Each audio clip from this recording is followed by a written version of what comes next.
Attenzione, dobbiamo chiedere a questo individuo che cosa ti è successo. Ho preso una botta in testa e mi sposo, ma sono ancora in tempo per fuggire. Ce la puoi fare, perché stasera per noi sarà una missione. Dovremo cercare di fermarti insieme a tutti i tuoi amici. Sì, e ce la faremo, perché io credo nei miei amici, nonostante mi abbiano dato un sacco di sberle. Ah, ti hanno dato un sacco di sberle, dove? Ragazzi, dove l'avete preso sberle?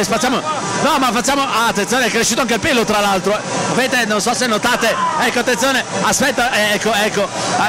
Abbiamo un video, ecco, vediamo, ecco, ci piace questo stile, questo sentimento, per me non ci arriva al matrimonio questo. Fermatelo, attenzione, vieni, lo sposo, attenzione, questo si è sposato un mese fa, no, allora eccolo qua, come ti chiami? Simone, di Verona. Da Verona? Perché i tuoi amici ti vogliono così bene? Non lo so, perché sono affezionati.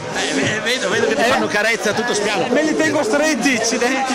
Mannaggia loro. Attenzione, io vedo degli amici molto stretti. Avete sete? Ok, allora facci capire un attimo. Farai vedere le tue chiappe alla futura sposa domani? Sì, in cambio di 10 euro. 10 euro. Adesso paga.